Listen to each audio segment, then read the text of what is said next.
নমস্কার, আপনারা দেখছেন এখন দাসপুর বার্তা। কৃষি ও বসত বাড়ির ভূমি পাট্টা প্রদান ঘাটাল টাউন হলে 26শে আগস্ট মঙ্গলবার বাংলার শস্য ভাণ্ডার বর্ধমান জেলার বর্ধমান মিউনিসিপ্যাল উচ্চ বিদ্যালয় ময়দানে বাংলার মাননীয় মুখ্যমন্ত্রী মমতা বন্দ্যোপাধ্যায় প্রশাসনিক সভা থেকে 1452টি প্রকল্পের উদ্বোধন, 1714টি প্রকল্পের শিলান্যাস, 24টি জনমুখী প্রকল্পেরও উদ্বোধন করেছেন।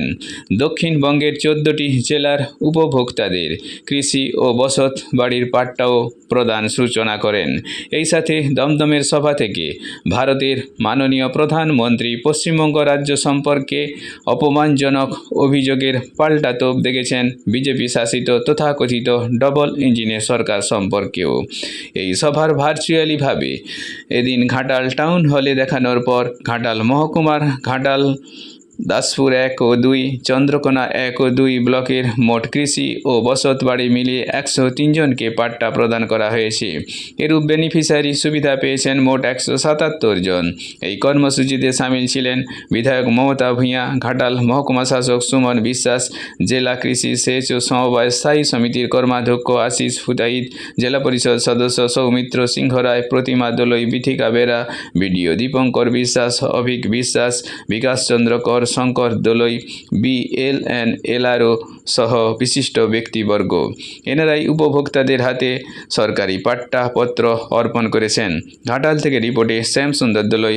Like and follow with subscribe এখন দাসপুর বার্তায়। দাসপুর বার্তায় যুক্ত হন, আলোর পথে এগিয়ে চলুন। লক্ষ্মী হাসদা, কার্তিক হাসদা। আমারই অ্যারেস্ট ছিল যারা স্বাধীনতা আন্দোলন করেছিল, প্রায় 90%, আর 10% ছিল পাঞ্জাবিরা। ওরা জানতো বাংলাকে ওরা শায়েস্তা করতে পারবে না, বাংলার শক্তির কাছে পারবে না। তাই ওরা কি করেছিল, বাংলাটাকে ভাগ করে দিয়েছিল আর পাঞ্জাবটাকে ভাগ করে দিয়েছিল। পাঞ্জাবের একটা পাকিস্তান আছে, পাঞ্জাবের পাশে যে পাকিস্তান, পাকিস্তানের একটা পাঞ্জাব আছে, জেনে রাখবে। তো সে কথা তো বলো না, তাহলে আমাদের পাশে বাংলাদেশ তো আমরা তৈরি করিনি, তোমরা করেছো, তোমাদের প্রকৃত মামারা করেছো। আমাদের ভাষা যদি এক হয়, আমরা কি করতে পারি, আমরা কি করতে পারি?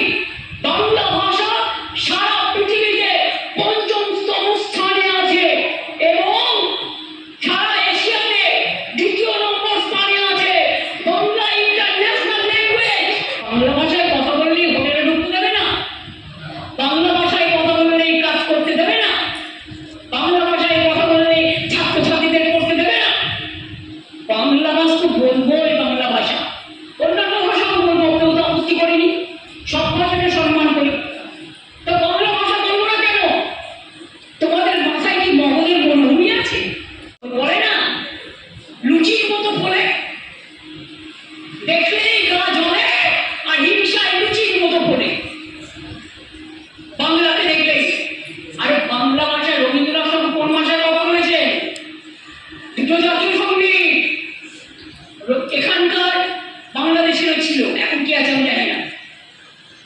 বন্দে মাতরম ন্যাশনাল সং কে লিখেছিলেন? বঙ্কিমচন্দ্র চট্টোপাধ্যায়।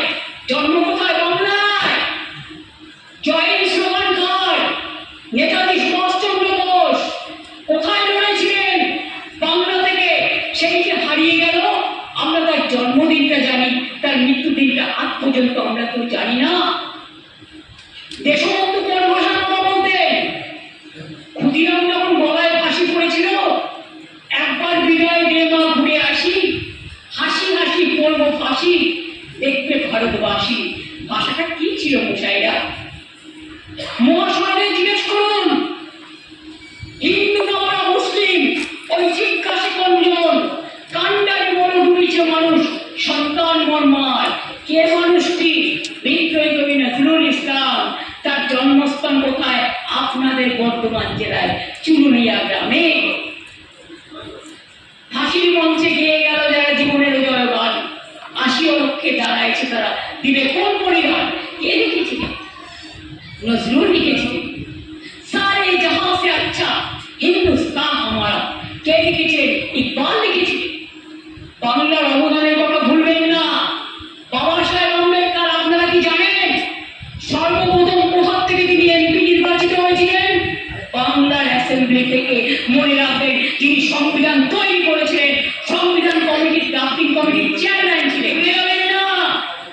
বাংলার ইতিহাসটাকে মনে রাখুন।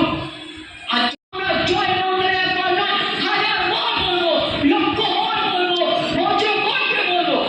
কন্যাশ্রী মেয়েদের মধ্যে কেউ পাইলট হয়েছে, কেউ ডাক্তার হয়েছে, কেউ ইঞ্জিনিয়ার হয়েছে, কেউ টিচার হয়েছে, কেউ প্রফেসর হয়েছে, শিক্ষার্থী থেকেও হয়েছে, মেধাশ্রী থেকেও হয়েছে, ঐক্যশ্রী থেকেও হয়েছে। সবাই, আমি মনে করি বাংলা সংস্কৃতিকে যতই হিংসা করো কিচ্ছু লাভ নেই। ভাষা সন্ত্রাস মানব না, বাংলার অসম্মান মানব না, বাংলার অপমান মানব না। আজকে তুমি ক্ষমতায় আছো তাই বাংলাকে ভাতে মারার চেষ্টা করছো, বাংলার সব টাকা ইকোনমিক ভাবে ব্লকেট করে দিচ্ছ। ভাই আজ তুমি আছো, কাল তুমি থাকবে না, তখন তোমাদের কি হবে? তখন তোমাদেরও বুঝতে হবে যেমন দেখাবে মানুষ কিন্তু তেমনই দেখাবে। এর থেকে শিক্ষা নাও।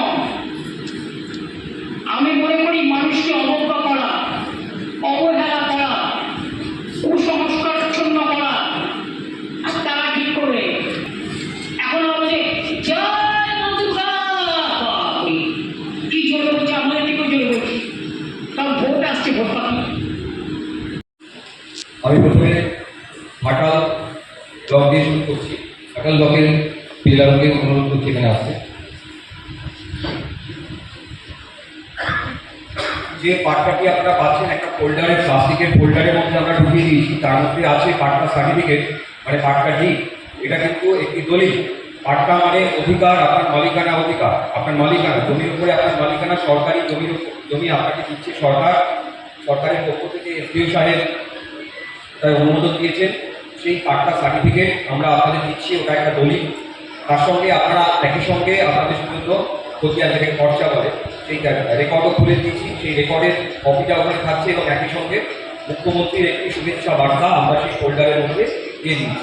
এই পাট্টাটি স্যার আগে তুলে দিয়েছেন আপনাদের। এই পাট্টাটি যদি কোনোভাবে দখলের প্রবলেম হয় বা কিছু দখলের সমস্যা হয় তাহলে সঙ্গে সঙ্গে লিডার অফিসে যোগাযোগ করবেন, কেননা পাট্টা যদি কেউ দখল করতে পারে না তাহলে পুলিশ দিয়ে তাকে দখল দিতে হবে। আর দুই হচ্ছে, এই পাট্টা আপনারা বংশানুক্রমিকভাবে এটা উপভোগ করতে পারেন, দিতে পারেন। আপনারা অবর্তমানে আপনাদের ছেলেমেয়েরা, তাদের ছেলেমেয়েরা বংশানুক্রমিকভাবে তাদের কিন্তু কখনোই আপনারা বিক্রি করতে পারবেন না। বিক্রি করলে কিন্তু সেই পাট্টা ক্যান্সেল হয়ে যাবে, বাতিল হয়ে যাবে। মুখ্যমন্ত্রী মানব দরদী জীবন্ত কিংবদন্তি।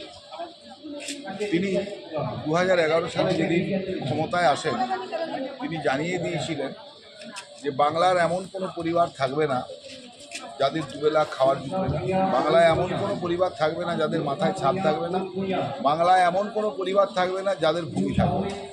তাই তার যে সংকল্প অন্নজনে দেওয়াল, তার সংকল্প অন্নহীনে অন্ন দাও, তার সংকল্প ভূমিহীনে ভূমি দাও, তার সংকল্প গৃহহীনে গৃহ দাও। তো স্বাভাবিকভাবেই সেই সংকল্প পূরণ হচ্ছে।